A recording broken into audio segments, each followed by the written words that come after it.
So mga bagay na maaari mong gawin sa isang lalaki upang mapuyat siya sa kakaisip sa iyo, mga kamamay. Yung iba dyan, mapapangiti na naman.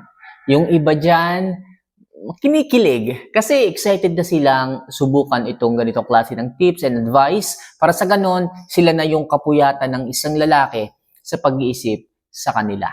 Kaya mga kamamay, if ever na kayo po ay na-excite na, huwag niyo muna sanang kalimutan. Wala naman po itong bayad. Mag-subscribe po sana kayo, mag-like, at syempre mag-comment na rin kung sa tingin po ninyo ay nai-enjoy niyo po yung panonood ng mga videos na ginagawa ko. Okay, kung nagawa niyo na po yan, maraming salamat. At simulan na po natin ang ating mga tips ngayong hapon na ito. So ano nga ba yung mga paraan o mga bagay na maaari mong gawin upang ang isang lalaki ay mapuyat sa pag-iisip sa iyo? So number 1, mag-workout at magpa-sexy. Kamamay, kailangan mo talaga itong gawin. Lahat ng mga babae, alam ko, ang tatamad ninyong mag-workout. Hindi ko alam kung bakit pero wala kayong magagawa. Kailangan nyo po itong gawin. Siguro magiging exempted lang dito yung mga babaeng kahit kumain ng kumain, hindi nagbabago yung figure. Siguro sila na lang. Pero yung mga babae na kahit konti lang yung kainin, pero ang bilis nilang tumaba, kailangan nyo po itong sundin. Kamamay, ang hirap nga kasi niyan. Ang sarap kasing kumain Kapag konti lang ang kain ko, nagugutom ako Kapag konti lang ang aking ininom na tubig, na soft drinks, nagugutom talaga ako Anong gagawin ko, kamamay? Alam nyo mga kamamay, yung inyo pong eating habit, yan po kasi nakasanayan nyo Pero kapag ang inyo pong sistema ay nasanay po na ang kinakain po ninyo ay tamang mga pagkain, while hindi po kayo nagugutom, talagang papayat kayo. Yung iba, ito, mag-share ako sa inyo ng konting tips. Mapapansin nyo, medyo payat na tayo ngayon at mabilis po yung pagpayat natin, pero hindi po tayo palaging nagsasacrifice sa gutom. Ito po yung sikreto dyan. Ito po ay para sa mga makakapanood lang na medyo may problema sa pagbabawas sa kanilang timbang. So, baka po makatulong, pero sigurado ako makakatulong po ito. Yun pong paniniwala natin na ang problema po sa pangangatawan ay nakukuha sa matatabang pagkain, sa mga mamantikang pagkain, sa mga unhealthy foods. Okay? Masasabi ko po na hindi po lahat ay totoo.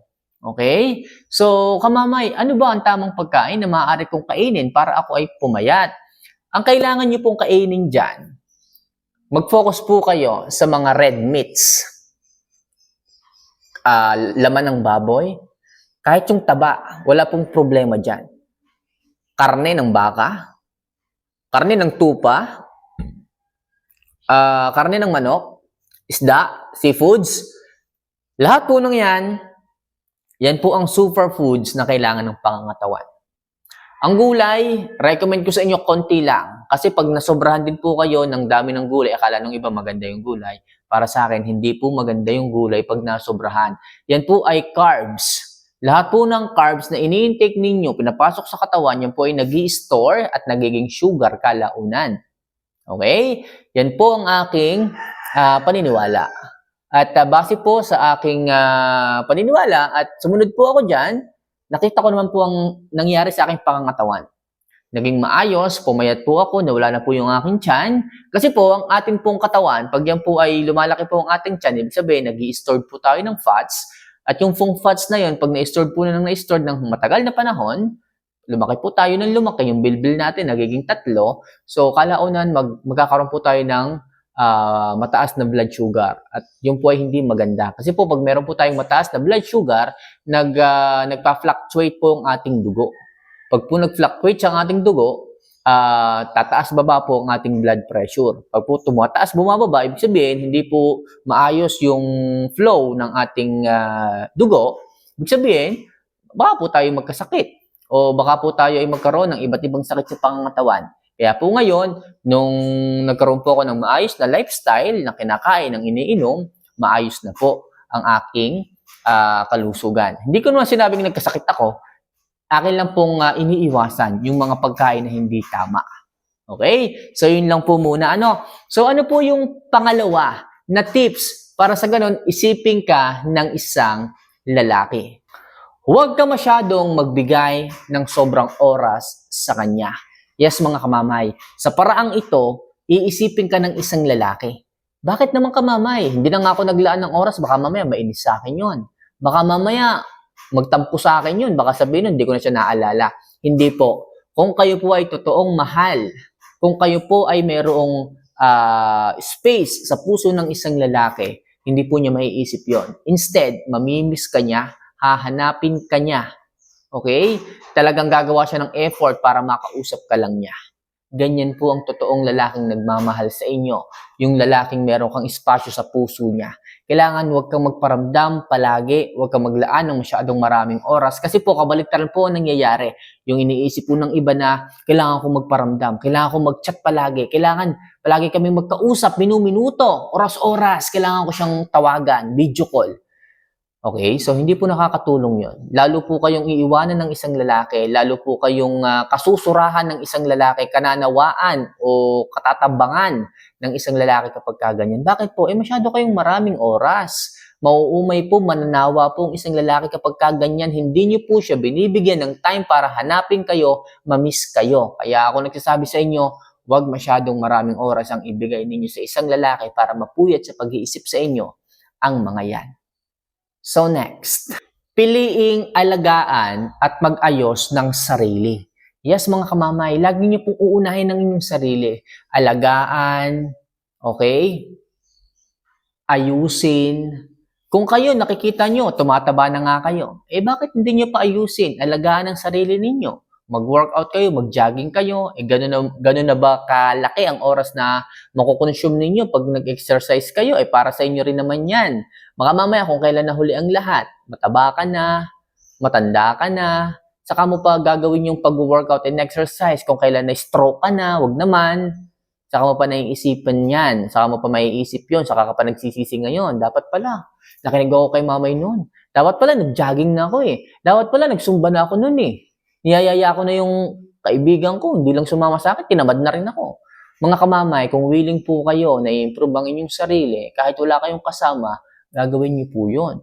Kaya kung ako sa inyo mga kamamay, mag-ayos, alagaan ang sarili para sa ganon, isipin kayo palagi ng isang lalaki. Okay? So next, maging sweet palagi at mapang-akit. Yes mga kamamay, iisipin po kayo ng isang lalaki kasi mamimiss kayo yung kaswitan ninyo, yung kalambingan po ninyo. In public, hinahawakan mo siya sa kamay, which is yung mga lalaki nahihiya yan. Pero sa isang banda, pakipot lang yan. Pag hinawakan mo ang kamay ng mga kinikilig. Kailangan mapang-akit ka rin. Kamamay, paano mapang-akit?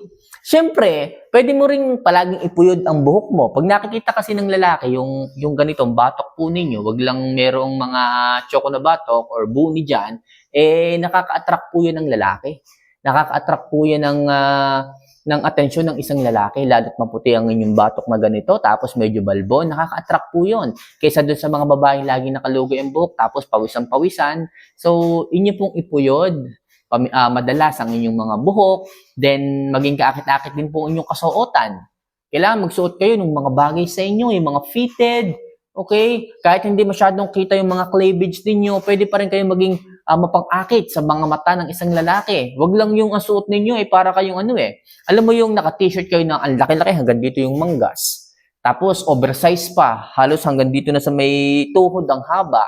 Tapos ang pantalon ninyo ang luluag. Ano ba naman yan? Tapos nakatupi pa sa ilalim. Mga kamamay, alam nyo na siguro kung ano yung ibig kong sabihin. Pumorma naman kayo kahit papano. Hindi yung, iwan ko ba? Basta, pumorma kayo kahit papano. Huwag yung ganyan. Alam nyo na siguro ang ibig kong sabihin.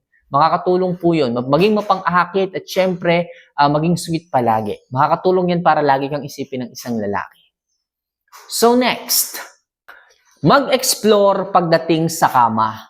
Ito, yung may mga asawa dyan, may mga partner dyan. Sinasabi ko sa inyo, kung gusto mo na palagi kang isipin ng isang lalaki, mapuyat sa pag-iisip sa iyo ang isang lalaki, kailangan maging adventurous kayo pagdating sa kama.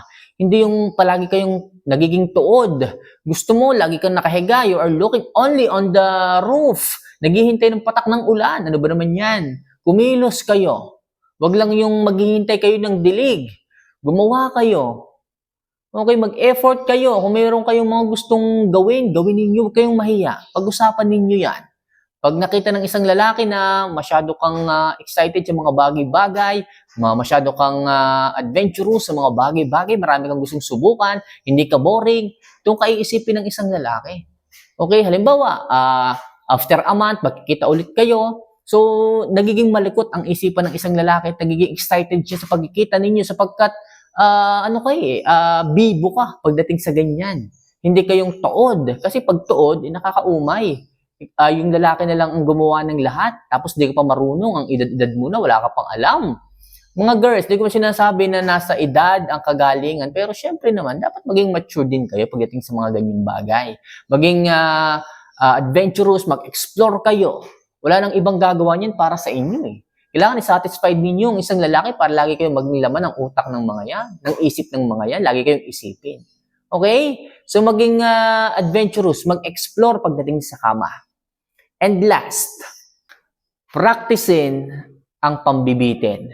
Yes, mga kamamay, lagi nyo pong bitinin. Lagi dapat sa bawat usapan ninyo, may maiwan na katanungan sa kanyang isipan.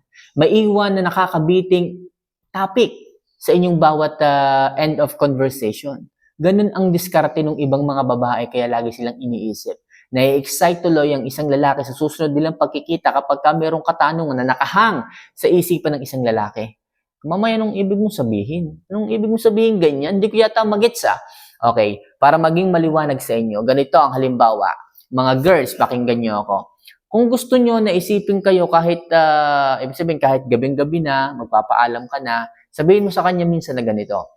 Paano? Kaibigan, o kung magkaibigan pa man kayo, o magjowa kayo, sabihin mo, babe, medyo malalim na yung gabi. Siguro bukas na lang ulit natin pag-usapan yung harutan natin ganyan. Marami pa naman sana akong gustong ikwento sa iyo na mga experience ko noon na talagang baka hindi mo kayanin. Okay, na kaya kong gawin pala. Okay, so yung mga ganon. Ibig sabihin, matutulog ka na pero nilagyan mo pa, o magpapaalam ka na pero nilagyan mo pa ng isipin. Okay, nakatanungan sa isip ng isang lalaki. Yung ganun bang pasabik factor, sigurado ako. Yung lalaki baka hindi makakatulog eh. O kaya naman yung lalaki baka umaga ng gising. Tapos itatanong agad sa iyo kung ano yung mga binitin mong katanungan o sinabi mo kagabi sa inyong usapan. So, ganun mga kamamay. Para sa ganun, isipin ka palagi ng isang lalaki. So, mga kamamay, yan lang muna ang ilang mga bagay na kailangan nyong malaman tungkol sa paraan kung paano nyo mapag-iisip o lagi kang iisipin ng isang lalaki sa inyong relasyon. So, for more video and love advice na kagaya nito, huwag niyo sana kalimutan na mag-subscribe, mag-like, at syempre mag-comment na rin dito. Wala naman po yung bayad. So, see you for our next vlog mga kamamay. Mahal ko po kayo. Paalam.